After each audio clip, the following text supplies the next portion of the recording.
Hello साथियों, कैसे हैं आप सभी। उम्मीद है सभी लोग अच्छे होंगे। आपकी तैयारी जो है बेहतर तरीके से चल रही होगी। तो चलिए दोस्तों, आज की क्लास को स्टार्ट करते हैं। बिना किसी देरी के 25 क्वेश्चन करने वाले हैं, जो कि वेरी वेरी इंपॉर्टेंट क्वेश्चन है। पहला प्रश्न आपके स्क्रीन पर दिया गया है। कन्नौजी हिंदी की किस उपभाषा की एक बोली है। कन्नौजी हिंदी की किस उपभाषा की एक बोली है। तो ऑप्शन नंबर बी जो है पश्चिमी हिंदी इसका बिल्कुल सही जवाब होगा। तो ऑप्शन नंबर बी इसका बिल्कुल सही जवाब है। अगला प्रश्न आपसे पूछा गया है, राजकीय कार्यों में प्रयुक्त होने वाली भाषा कहलाती है। राजकीय कार्यों में प्रयुक्त होने वाली भाषा क्या कहलाती है। तो ऑप्शन नंबर ए जो है जो राजभाषा इसका बिल्कुल सही जवाब होगा।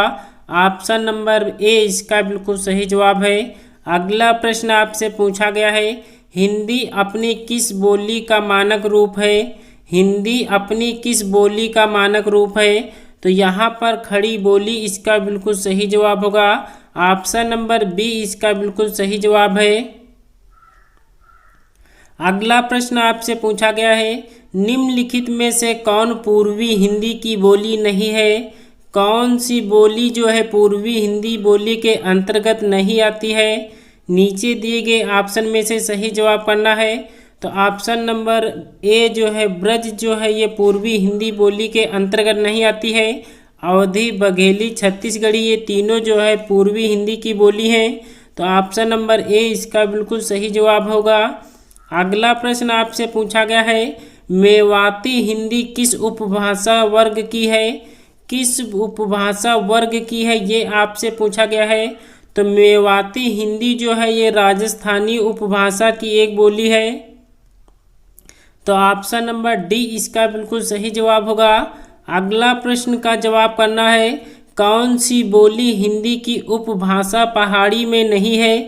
हिंदी की उपभाषा पहाड़ी में नहीं है ये आपसे पूछा गया है। तो कोंकणी भाषा जो है हिंदी की उपभाषा पहाड़ी में नहीं है। तो ऑप्शन नंबर सी इसका बिल्कुल करेक्ट आंसर होगा। अगले प्रश्न का जवाब करना है, अपभ्रंश के कितने भेद प्रचलित थे। अपभ्रंश के कितने भेद प्रचलित थे ये आपको बताना है। तो यहाँ पर ऑप्शन नंबर सी 3 जो है अपभ्रंश के भेद प्रचलित थे। तो ऑप्शन नंबर सी इसका बिल्कुल सही जवाब होगा।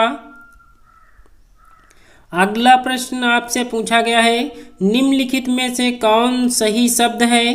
कौन सा सही शब्द लिखा गया है ये आपसे पूछा गया है। तो परीक्षा जो है ये किस प्रकार से सही रूप से लिखा गया है।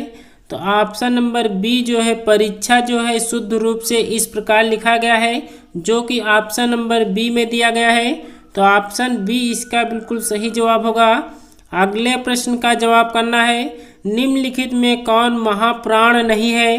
कौन जो है महाप्राण व्यंजन नहीं है ये आपसे पूछा गया है। तो यहाँ पर पा जो है ये महाप्राण व्यंजन नहीं है। तो ऑप्शन नंबर डी इसका बिल्कुल सही जवाब होगा।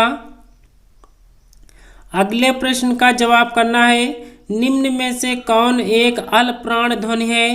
कौन जो है एक अल्प प्राण ध्वनि है ये आपसे पूछा गया है। तो ऑप्शन नंबर ए जो है का जो है ये अल्प प्राण व्यंजन है।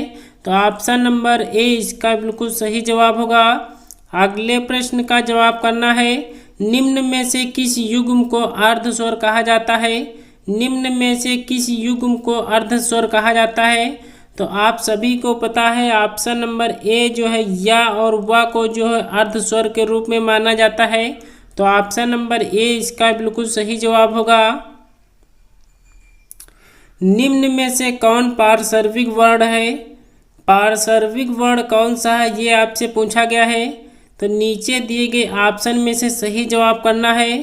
तो ऑप्शन नंबर सी जो है ला जो है ये पार्श्विक वर्ण है। तो ऑप्शन नंबर सी इसका बिल्कुल सही जवाब होगा। तो ऑप्शन सी इसका बिल्कुल सही जवाब है। अगले प्रश्न का जवाब करना है, निम्न में कौन संयुक्त स्वर का उदाहरण नहीं है। निम्न में कौन संयुक्त स्वर का उदाहरण नहीं है। तो ऑप्शन नंबर डी जो है बड़ा आ जो है ये स्वर संयुक्त स्वर का उदाहरण नहीं है।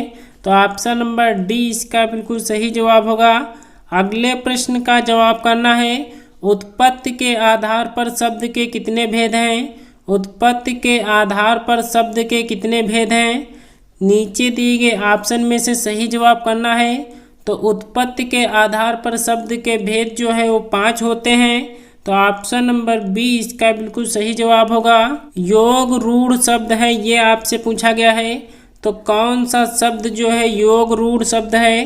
तो ऑप्शन नंबर बी जो है लंबोदर जो है ये एक योग रूढ़ शब्द है। तो ऑप्शन बी इसका बिल्कुल सही जवाब होगा। अगले प्रश्न का जवाब करना है। निम्न में से कौन रूढ़ शब्द का उदाहरण है? रूढ़ शब्द का उदाहरण कौन सा है? नीचे 3 ऑप्शन और दिए गए हैं।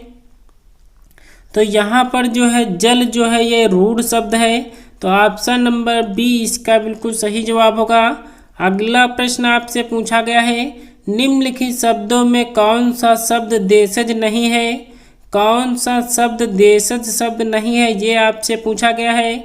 तो पुष्कर शब्द जो है ये देशज शब्द नहीं है। तो ऑप्शन नंबर डी इसका बिल्कुल सही जवाब होगा। दोस्तों वीडियो अच्छी लग रही हो तो एक लाइक ज़रूर कर देना। वीडियो आपको पसंद आए तो चैनल को सब्सक्राइब कर बेल आइकन भी प्रेस कर देना, क्योंकि डेली यहाँ पे टॉप 25 क्वेश्चन कराए जाते हैं जो कि वेरी वेरी इंपॉर्टेंट क्वेश्चन है। अगले प्रश्न का जवाब करना है। 18 क्वेश्चन का जवाब करना है। निम्न में से कौन सा शब्द यौगिक शब्द है? कौन सा शब्द जो है यौगिक है, ये आपसे पूछा गया है। तो पाठशाला शब्द जो है ये एक यौगिक शब्द है। तो ऑप्शन नंबर ए इसका बिल्कुल सही जवाब होगा। अगला प्रश्न आपसे पूछा गया है। चंदर किस प्रकार का शब्द है? चंदर किस प्रकार का शब्द है? तो ऑप्शन नंबर सी जो है अर्ध तत्सम जो है इसका बिल्कुल सही जवाब होगा। चंदर जो है ये अर्ध तत्सम शब्द है। अगला प्रश्न आपसे पूछा गया है।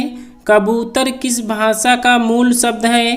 कबूतर किस भाषा का मूल शब्द है, ये आपसे पूछा गया है। तो कबूतर जो है ये फारसी भाषा का शब्द है।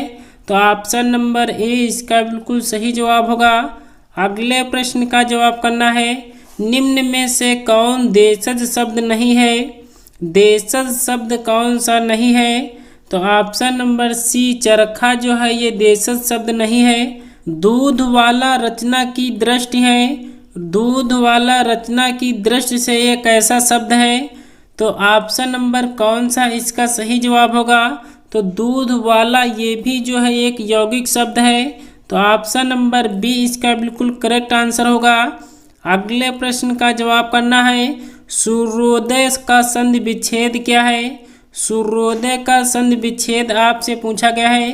तो यहाँ पर इसका संधि विच्छेद जो होगा वो सूर्य धन उदय होगा, जो कि ऑप्शन नंबर बी में दिया गया है। तो ऑप्शन बी इसका बिल्कुल सही जवाब होगा। अगला प्रश्न आपसे पूछा गया है। निम्न में से कौन स्वर संधि का भेद नहीं है? कौन जो है स्वर संधि का भेद नहीं है? नीचे दिए गए ऑप्शन में से सही जवाब करना है। तो कौन सा जो है स्वर संधि का भेद नहीं है? तो ऑप्शन नंबर ए जो है विसर्ग संधि जो है इसका बिल्कुल सही जवाब होगा। ऑप्शन नंबर ए इसका बिल्कुल सही जवाब है। अगले प्रश्न का जवाब करना है। कपीस में कौन सी संधि है? कपीस में कौन सी संधि है, ये आपसे पूछा गया है। तो यहाँ पर ऑप्शन नंबर ए जो है कपीस में दीर्घ संधि है। तो ऑप्शन नंबर ए इसका बिल्कुल सही जवाब होगा। दोस्तों टॉप 25 क्वेश्चन में से आपका स्कोर कितना बना है नीचे कमेंट्स बॉक्स में ज़रूर बताना। वीडियो अच्छी लगी हो तो एक लाइक ज़रूर कर देना। चैनल पर नए हैं तो चैनल को सब्सक्राइब कर बेल आइकन को प्रेस करना ना भूलें।